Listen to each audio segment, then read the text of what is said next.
Good morning students.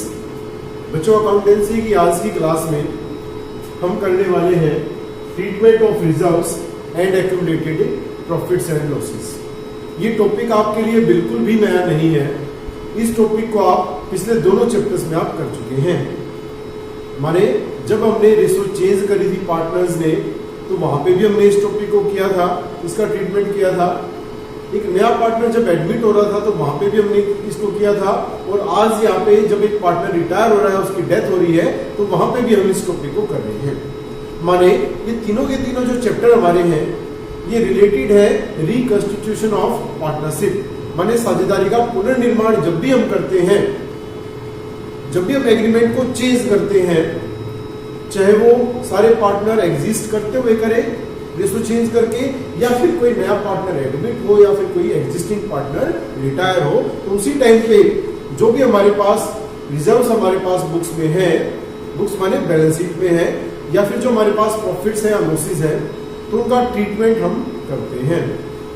बच्चों, जो third chapter हमने किया था change in profit sharing ratio, तो वहां पे हमारे पास ऑप्शन था कि हम उसको डिस्ट्रीब्यूट करना चाहते हैं, या फिर उसको यूं के यूं बुक्स में दिखाना चाहते हैं, हमारे एडजस्ट करना चाहते हैं कैपिटल अकाउंट्स को। लेकिन जब हम एडमिशन की बात करते हैं या फिर रिटायरमेंट की बात करते हैं, तो यहाँ पे हमारे पास कोई ऑप्शन नहीं है। यहाँ पे हम एक ही ट्रीटमेंट करते हैं कि जो भी हमारे पास रिजर्व्स या एक्यूमुलेटेड प्रॉफिट्स या लॉसेस हमारी बुक्स में है, उसको हम कंप्लीटली राइट ऑफ कर देते हैं, कंप्लीटली हम डिस्ट्रीब्यूट कर देते हैं among old partners in their old profit sharing ratio. तो इसी को हम देखते हैं। 3 सब टॉपिक इसमें हम करने वाले हैं। सबसे पहला हमारा सब टॉपिक है distribution of reserves and accumulated profits. कि जो हमारे पास लायबिलिटी साइड में रिजर्व्स दिए हुए हैं, सिंपल रिजर्व्स इनको हम बोल सकते हैं, जनरल रिजर्व या रिजर्व फंड, और इसके अलावा जो प्रॉफिट हमारे पास दिए हुए हैं बुक्स में बैलेंस शीट में लायबिलिटी साइड में, तो उसको हम कैसे बांटेंगे, कैसे उसको हम डिस्ट्रीब्यूट करेंगे।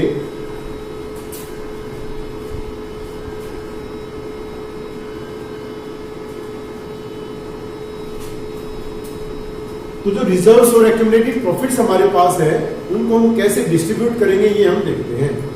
जैसे कि आप सभी जानते हैं कि बैलेंस शीट की लायबिलिटी साइड में हमारे रिजर्व्स और एक्यूमुलेटेड प्रॉफिट्स हमारे मिलते हैं। माने जो ओरिजिनल साइड है कि वो क्या होती है, क्रेडिट। तो जब हम इसको डिस्ट्रीब्यूट करेंगे, बांटेंगे, इनका अकाउंट्स क्लोज करेंगे, तो ये क्या करने पड़ेंगे हमें, डेबिट। माने इसको हम अपोजिट साइड में लेके जाएंगे। तो हम क्या एंट्री करेंगे, यहाँ पे हम लिखेंगे general reserve account debit. General reserve की जगह हम कई बार रिजर्व फंड भी हमारा दिया मिलता है। रिजर्व में और फंड में मैंने पहले भी डिफरेंस आपको बताया है कि रिजर्व का मतलब है कि प्रॉफिट्स हमने निकाल लिया, प्रॉफिट में से कुछ पैसा निकाल लिया और वो हमारे पास ही हमारे बिजनेस में है। जबकि फंड का मतलब है कि वो पैसा जो हमने निकाला था, प्रॉफिट में से रखा था हमने, उसको हमने बाहर कहीं इन्वेस्ट कर दिया है आउटसाइड द बिजनेस, तो उसको हम फंड बोल देते हैं। तो एक ही बात है, जनरल रिजर्व अकाउंट डेबिट या रिजर्व फंड अकाउंट डेबिट हमारा, यहां लिख देता हूं मैं रिजर्व फंड अकाउंट डेबिट। कई बार इसको हम कंटिंजेंसी रिजर्व के नाम से भी जानते हैं, कंटिंजेंसी रिजर्व अकाउंट डेबिट। ये तीनों एक ही चीजें हमारी है। इसके अलावा हमारे पास लायबिलिटी साइड में प्रॉफिट मिल सकता है, जिसको हम प्रॉफिट एंड लॉस अकाउंट बोलते हैं, डेबिट और 2। अब ये जितने भी हमारे होंगे बच्चों,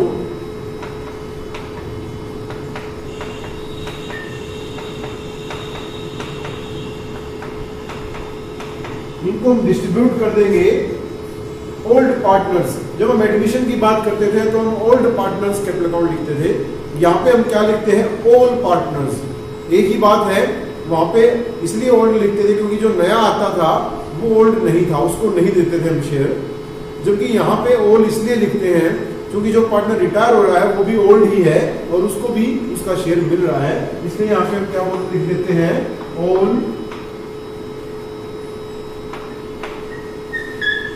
पार्टनर्स कैपिटल अकाउंट, और ये किस रेशो में होता है, इन ओल्ड।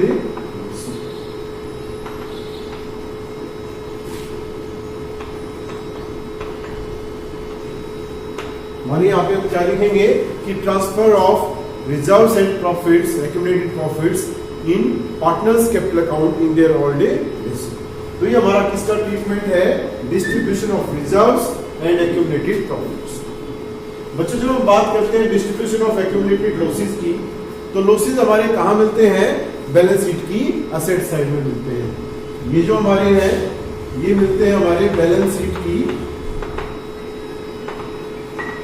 लायबिलिटी साइड में, और जो हमारे लॉसेस हैं एक्यूमुलेटेड वो हमारे मिलते हैं कहाँ, बैलेंस शीट की असेट्स साइड में। एक्चुअली हमारे फिक्टिशियस असेट्स होती हैं। इसमें हमारा क्या हो सकता है, ये हमारे प्रॉफिट एंड लॉस माने लॉस हो सकता है हमारा, इसके अलावा एडवर्टीजमेंट एक्सपेंसेस या सस्पेंस हमारा हो सकता है। तो हम क्या इसके एंट्री करेंगे, चूंकि हमारे असेट साइड में है, इनकी ओरिजिनल साइड डेबिट है, तो बांटेंगे तो क्रेडिट करने पड़ेंगे, और पार्टनर्स को हम डेबिट करेंगे। मानिए यहाँ पे हम करेंगे all partners capital account debit हो जाएगा, और टू क्या हो जाएगा, प्रॉफिट एंड लॉस अकाउंट, और इसके साथ साथ एडवर्टीजमेंट सस्पेंस या एक्सपेंस अकाउंट।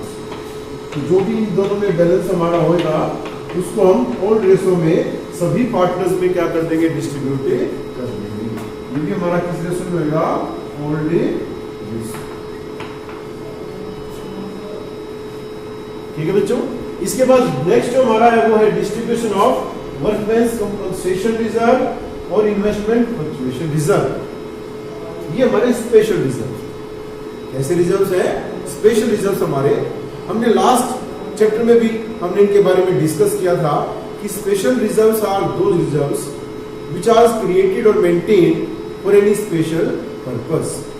इनको हम उसी स्पेशल पर्पस के लिए हम पहले यूज करते हैं, और उसके बाद अगर उसमें कुछ बैलेंस बचता है माने एक्सेस कुछ बचता है, तो that can be distributed among old partners in their old profit sharing risk.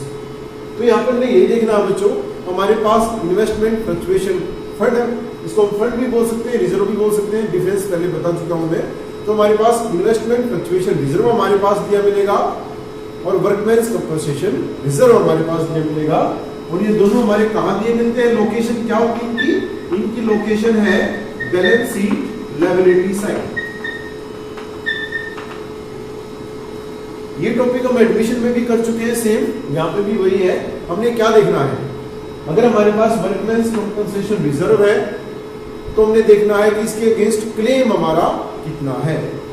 जितना भी क्लेम होगा वो उसमें से हम निकाल लेंगे, रख लेंगे, और बाकी जो भी हमारे पास एक्सेस बचेगा उसको हम पार्टनर्स में उनकी ओल्ड रेशो में डिस्ट्रीब्यूट करेंगे। सेम उसी तरह से हमारा इन्वेस्टमेंट फ्लक्चुएशन रिजर्व में भी, इन्वेस्टमेंट फ्लक्चुएशन रिजर्व हम क्यों बनाते हैं, इन्वेस्टमेंट की वैल्यू में जो फ्लक्चुएशन आती है, जो कमी अगर होती है इन्वेस्टमेंट की वैल्यू में, तो उस कमी को हम यहाँ से पूरा कर सकते हैं। तो पहले हम यही देखेंगे कि क्या इन्वेस्टमेंट की वैल्यू रिड्यूस हुई है, अगर कोई वैल्यू में अगर डिक्रीज हुआ है तो पहले वो हम इन्वेस्टमेंट फ्लक्चुएशन रिजर्व में से निकाल लेते हैं, और बाकी जो एक्सेस हमारे पास बचेगा उसको हम पार्टनर्स में उनकी ओल्ड रेशो में डिस्ट्रीब्यूट कर देंगे। तो एंट्री हमारी क्या होगी, एंट्री हमारी होगी क्योंकि लायबिलिटी साइड में है, ओरिजिनल साइड क्रेडिट है, इसको क्लोज करेंगे तो डेबिट करना पड़ेगा, माने workmen's compensation reserve account debit. इसी तरह से investment fluctuation reserve account debit, दोनों को हम डेबिट करेंगे।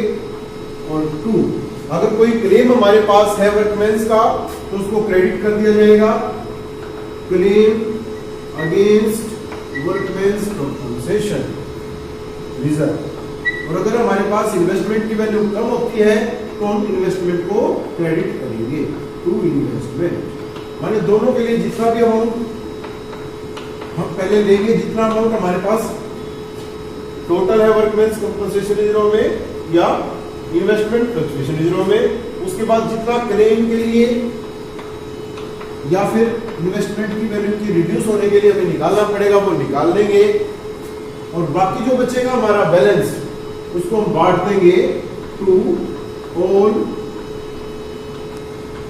पार्टनर्स कैपिटल अकाउंट, और उनकी ओल्ड रेशो रिजर्व्स को बांट दिया जाएगा।